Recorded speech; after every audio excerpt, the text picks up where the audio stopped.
ಪ್ರಿಯ ವೀಕ್ಷಕರೇ ನಮಸ್ಕಾರ. ಕೆಪಿ ನ್ಯೂಸ್ನ ದಿನಕ್ಕೊಂದು ಸುದ್ದಿಯಲ್ಲಿ ಸ್ವಾಗತ. ನಾನು ನಿಮ್ಮ ಪೂಜಾ ಎಸ್ಪಿ. ಕಲಬುರಗಿ ಜಿಲ್ಲೆಯ ಚಿಂಚೋಳಿ ತಾಲೂಕಿನ ತೇಗಲ್ವಾಡಿ ಗ್ರಾಮದಲ್ಲಿ ಪೂಜ್ಯ ಶ್ರೀ ಬಸವಲಿಂಗ ಅವಧೂತರು 12ನೇ ಜಾತ್ರಾ ಮಹೋತ್ಸವ ಅದ್ದೂರಿಯಾಗಿ ನೆರವೇರಿಸಲಾಗುವುದು. ಜೊತೆಗೆ ಹವಾಮಲಿನಾಥ ನಿಲುಗುಡಿ ಮುತ್ತಾರವರು ಹಾಗೂ ಶ್ರೀ ಹಾರ್ಗುಡ್ ಚನ್ನವೀರ ಶಿವಯೋಗಿಗಳು ಬರ್ತಿದ್ದಾರೆ.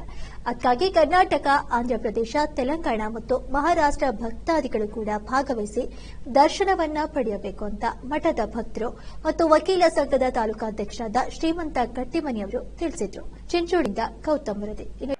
ದೇಗಲ್ಮಡಿ ಗ್ರಾಮದ ಪೂಜ್ಯ ಗುರುಗಳಾಗಿರ್ತಕ್ಕಂಥ ಶ್ರೀ ಶ್ರೀ ಶ್ರೀ ಡಾಕ್ಟರ್ ಬಸವಲಿಂಗ ಅವಧೂತರ ಆಶ್ರಮದಲ್ಲಿ ಜಗನ್ಮಾತೆ ಅಕ್ಕ ಮಹಾದೇವಿಯ ತೊಟ್ಟಿಲು ಕಾರ್ಯಕ್ರಮ ಮತ್ತು ಶ್ರೀ ಮಲ್ಲಯ್ಯ ಶ್ರೀಶೈಲ ಮಲ್ಲಯ್ಯ ದೇವರ ಜಾತ್ರಾ ಮಹೋತ್ಸವವನ್ನು 12ನೇ ಜಾತ್ರಾ ಮಹೋತ್ಸವವನ್ನು ನಾಳೆ ದಿನಾಂಕ 27/3/2024ರಿಂದ ದಿನಾಂಕ 3/4/2024ರವರೆಗೆ ಜರುಗಲಿದ್ದು, ಚಿಂಚೋಳಿ ತಾಲೂಕಿನ ಹಾಗೂ ಸುತ್ತಮುತ್ತಲ ತಾಲೂಕಿನ ಮತ್ತು ತೆಲಂಗಾಣ, ಮಹಾರಾಷ್ಟ್ರದಿಂದ ಬರ್ತಕ್ಕಂಥ ಎಲ್ಲ ಭಕ್ತಾದಿಗಳಿಗೆ ಮಠದ ಪರವಾಗಿ ನಾನು ಸ್ವಾಗತ ಬಯಸ್ತೇನೆ.